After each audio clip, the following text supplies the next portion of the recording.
la légende, le film sur le professeur qui été assassiné là. Bon, de toute façon, les professeurs,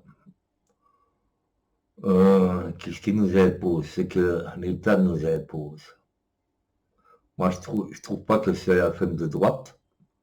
Et je trouve pas que c'est un truc que la gauche doit s'offusquer. Bon, de toute façon, je crois que c'est un film avant tout pour être humain. Ouais. Écoutons un peu ce que raconte ce monsieur-là. N'a fait aucun scandale sur le film. Et quand on regarde le film et la diversité des acteurs, c'est la France entière qui rend hommage à Samuel Paty. Donc, faut nous épargner toutes ces polémiques qui ne servent à rien. Il faut montrer ce film comme d'autres films importants étaient montrés comme La Rafle il y a quelques années aux scolaires. Ce sont des films qui sont là pour aider à comprendre ces moments charnières de notre histoire. Et évidemment, c'est important que les élèves qui sont en apprentissage sur ces questions-là puissent le voir. C'est Stéphane Simon, coproducteur de ce film L'Abandon, qui était avec nous la semaine dernière au téléphone, la veille de la présentation du film à Cannes. L'Abandon sont les dernières heures de Samuel Paty. Oui, on a dit tout le bien qu'on pensait de ce film la semaine dernière et n'en déplaise à ces streamers, je ne sais pas si vous avez vu un peu des bilos à Cannes, qui ont critiqué le film.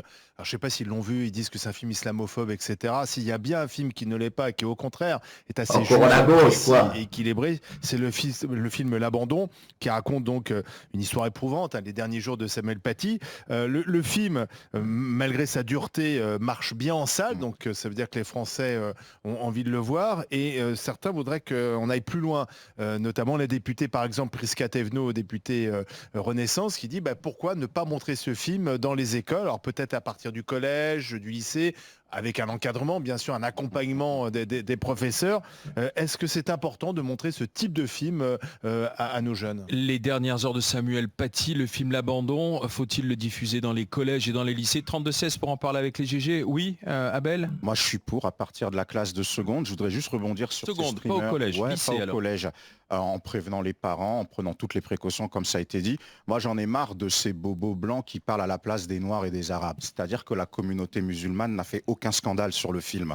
Et quand on regarde le film et la diversité des acteurs, c'est la France entière qui rend hommage à Samuel Paty. Donc, faut nous épargner toutes ces polémiques qui ne servent à rien. Maintenant, je pense que c'est un film qui peut aider à réparer l'unité de la nation, en tout cas à y participer.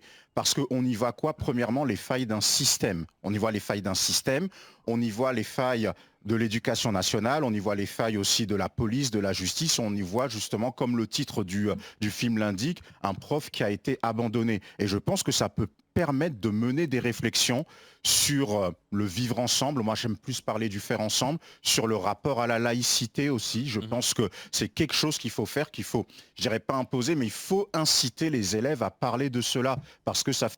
Bien sûr, de toute façon, il y a que les enculés de gauche qui critiquent le film, encore une fois, parce que les vrais musulmans et les vrais noirs ne critiquent pas le film. Ils sont plus intelligents que les bobos blancs de l'extrême gauche.